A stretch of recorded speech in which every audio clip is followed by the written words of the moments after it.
Ô, Abel, eu escuto você falar, cara, eu gosto de prestar muita atenção quando vem convidado, principalmente que se comunica diariamente, na dicção, na oratória. E você falou que você começa no lance, é isso? De fato. No lance, jornal impresso. Jornal impresso. Então você não tinha contato direto com a câmera, né? Tem que Não. aparecer e ter que realmente se comunicar com a galera. E como que é esse processo, cara? Porque muda completamente, né? O dia a dia, muda a forma que você tem que raciocinar, na forma que você vai se expressar. E eu digo isso por quê? Porque depois do lance você já vai direto pra TV Tribuna e depois você vem pra Globo mesmo, que aí é um poder, né, que a gente sabe. Como que é? Como é que se prepara pra isso, cara? Porque na época que você entra é completamente diferente. A Globo era muito, muito mais do que é hoje, mas ainda assim muito grande pra aquela época, né? E como é que se prepara pra poder falar com tanta gente, cara? Porque, ó, a gente trabalha há 10 anos com internet, que é um público menor do que uma Globo no seu auge. E pra gente, a gente já tem uma preocupação, né, cara, de não falar bobagem, de não falar errado, de de repente, não passar uma mensagem errada, porque, enfim, o público ele vai evoluindo, mas em uma certa época, nem sempre vai assim. Como é que é, cara, pra você se preparar e chegar numa TV Globo e se comunicar e não cometer, porque é difícil a gente ver. Eu até perguntei, cara, ele não tem nenhuma gafe, porque você vai perguntar da maioria dos jornalistas, tem algo errou em algum momento. E, cara, eu não encontrei absolutamente nada. Como é que se prepara pra fazer isso? Não, eu até brinco, mas na verdade é sério. Eu falo com o pessoal, a gente faz lá o F360, Futebol 360, lá na ESPN de manhã, que eu apresento, né? E eu falo, a gente fica não só no F360, nos outros programas da ESPN, quando eu estava na Fox também, a gente fica super exposto. E corre o risco de... Porque, por exemplo, eu faço apresento um programa de segunda a sexta, das 9 às 11 da manhã. São 2 horas por dia, de segunda a sexta. Se você contar aí, são 10 horas, você fica ao vivo. A chance de você... E às vezes a gente erra, quando a gente percebe na hora, ótimo, corrigimos ali na mesma hora, ó. Não, errei e tal, desculpa. Às vezes uma palavra, dicção errada, ou às vezes uma informação errada. O cara te corrige aqui no ponto, ou alguém ali na hora já fala, não é isso, não é isso e tal. E às vezes passa, a gente corrige depois. Enfim, a gente fica realmente exposto. Como vocês aqui também. Em relação ao lance para a TV Tribuna, que eu fui do impresso para a TV, né, para o telejornal ou para a TV, realmente é uma mudança muito grande. E eu senti essa mudança na época. Eu senti muito. Porque eu tinha pouquíssima experiência, não só como jornalista, e principalmente em TV, com câmera. Quando eu fiz eu fiz faculdade de comunicação em Santos. Eu jamais imaginava que eu ia trabalhar em televisão. Jamais. E o meu sonho, a minha vontade era trabalhar no impresso. Era o que eu gostei. Eu sempre amei ler jornal, até hoje. Acho que eu sou um dos poucos que... Eu vou à banca ainda, não todo dia, mas eu vou lá, eu gosto de comprar, sentar e ler o meu jornal impresso. Não sei quanto tempo ainda vai durar isso, porque quase ninguém mais, né? Daqui a pouco não vai ter mais. Faz tempo que eu não vejo, viu? Não, cara, banca de jornal hoje em dia eu vejo que vende mais doce do que jornal, Sim, né? É que eu passo todo dia na mesma banca que tem. É uma ali na Avenida Europa. Mas enfim, aqui em São Paulo. Então eu sabe por que eu... Primeiro que não era a minha vontade. Segundo, que eu jamais imaginava que eu, negro, ia ser chamado para trabalhar num lugar. Lá em 97, ou 26 anos atrás, era muito pior do que é hoje em termos de ser uma raridade você ver um negro na televisão, no telejornal, num grande canal como a ESPN ou como a TV Globo na época. Eu praticamente não via. Quem que aparecia na época? Aparecia o Heraldo Pereira, que está até hoje, a Glória Maria, que já morreu, que já... né? Muito antes disso já estava lá na telinha. E eram pouquíssimos. Acho que Dulcineia, que é uma que trabalha na TV do Paraná até hoje, mas assim, ó, tá vendo? Dá para contar nos dedos. Então, pouquíssimos negros eu via na TV, aqui no Brasil. Eu realmente não tinha essa vontade, não imaginava. Bom, comecei lá no Jornal Impresso. Beleza.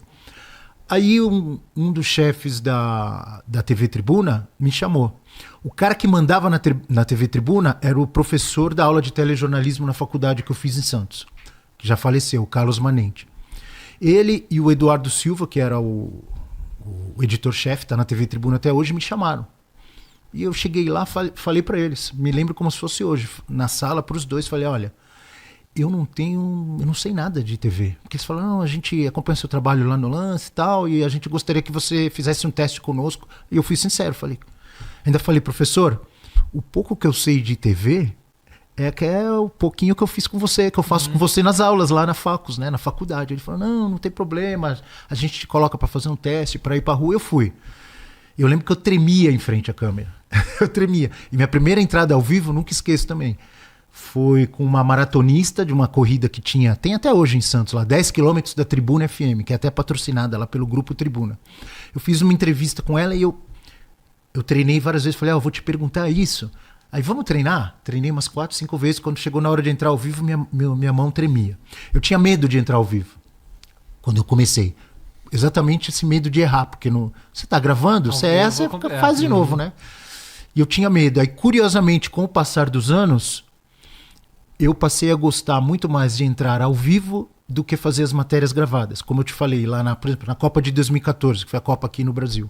Eu ficava o dia inteiro entrando ao vivo. Na Copa da Alemanha também, de 2006... eu entrava ao vivo quase o dia inteiro. Ah, mas como que isso mudou? É curioso que outro dia,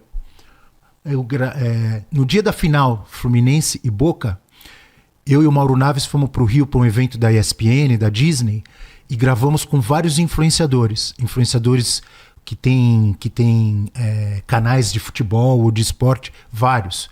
A maioria mais jovens do que eu e o Mauro, que já não somos tão jovens assim, né? Eu já com 53, o Mauro um pouco mais. E aí teve dois dos meninos de 2 canais diferentes falaram a mesma coisa, assim, com outras palavras para mim. Poxa, um dia eu quero falar que nem você. Eu falei, você com milhões de seguidores, mais do que eu, tá? Não, mas você fala muito. Eu falei, mas isso não é de uma hora para outra, isso vem com o tempo. Então tá de acordo com o que eu tô falando para vocês. Como que eu mudei isso? Eu tremia para entrar ao vivo no começo. Hoje eu gosto mais de fazer ao vivo. Faço um programa lá que eu apresento, 2 horas por dia.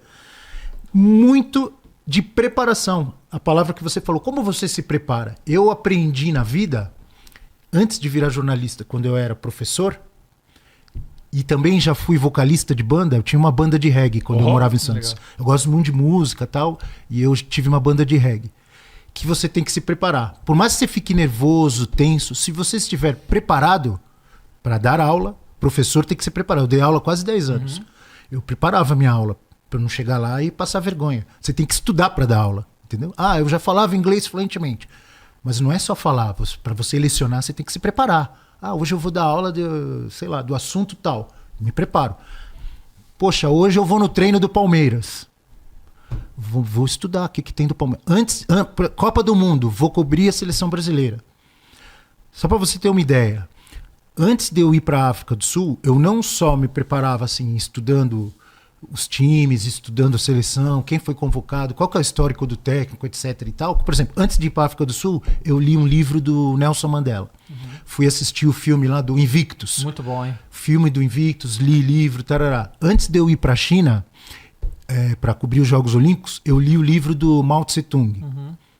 Um livro grosso, enorme. Assim. Por que eu faço? Porque eu acho interessante e melhor para a minha cobertura, não só eu estar a par do assunto específico, que no caso era futebol ou esportes em geral. Quando é a Olimpíada é mais difícil, que você vai cobrir várias modalidades que você normalmente não está acostumado, mas também conhecer um pouco da parte cultural do país, porque, por exemplo, eu fui lá na Copa da Alemanha, 2006. Eu não entrava só para falar de futebol. Em qualquer Copa que você vai, você não entra só para falar de futebol. Você faz uma entrada ao vivo na ESPN, na Fox, na Globo, ou se o Flow, por exemplo, a próxima Copa é no Canadá, no México e Estados Unidos. Vamos dizer que o Dave e o Cross vão para lá. Vocês não vão falar só de futebol. Vai ter um dia que alguém vai perguntar, ou vocês vão ter que falar da comida canadense. Claro. Vocês vão ter que falar da comida, do trânsito, do tempo, da cultura, da vestimenta, dos hábitos. Então, eu acho interessante. Eu falo demais, né? Mas, resumindo, explicando o que você está me perguntando, eu sempre gosto de me preparar muito. Hoje eu vou cobrir o Palmeiras. Tenho que estar preparado para falar tudo o que eu tiver que falar antes, ou chegando lá, se eu conseguir encontrar alguém, conversar, tarará. O Eric ontem, por exemplo, estava lá no Brasil e Argentina. Tenho certeza que ele se preparou, se possível, conversou com alguém da comissão técnica. Ele falou, inclusive, durante a transmissão, ele falou, eu conversei com o Fernando Diniz, ele me falou, eu lembro na transmissão, ele falou isso. O Fernando Diniz tá gostando muito do Gabriel Magalhães. Conversei com ele, falou que é um zagueiro que tá... Por que ele falou isso na transmissão? Em algum momento ali ele teve alguma conversa com o Fernando Diniz, ou durante a coletiva, ou um pouquinho antes. Então tudo isso você tem que aproveitar. Quando eu tocava na banda, ensaio. O ensaio é a preparação. Você tem que ensaiar. Eu era o vocalista, tinha que ter as letras de cor para não esquecer na hora. A gente ensaia muito. Eu acho que tudo na vida. Já fui falar, por exemplo, dar palestra para alunos, para faculdade, também me preparo. Muita coisa vem do improviso, do que o cara pergunta lá na hora, etc e tal. Mas às vezes você tem um roteirinho, eu vou falar sobre isso, vou falar sobre a dificuldade disso, como eu comecei, e outras coisas vão pintar no bate-papo. Eu sempre acho que a gente aprende muito nesse tipo de coisa. Por exemplo, quando eu vou dar palestra em faculdade para alunos, eu passo muita coisa, obviamente, pela minha experiência, mas eu sempre aprendo muito com eles. Como aqui nesse papo com vocês, tenho certeza que eu vou aprender com vocês e vocês comigo. Mas muita coisa você aprende fazendo, você melhora. Eu acho que qualquer coisa na vida, dirigir. Primeiro dia que você dirigiu um carro, um automóvel, é igual ao que você dirige hoje, 10, 15 anos? Como que você melhorou? Praticando, fazendo. Então eu acho que um cara que começa... A não ser tem alguns fenômenos. Claro. Por exemplo, o Thiago Leifert. Ele é um fenômeno, na minha opinião. Porque é óbvio que também quando ele começou, ele não era igual ao que ele é hoje. Né?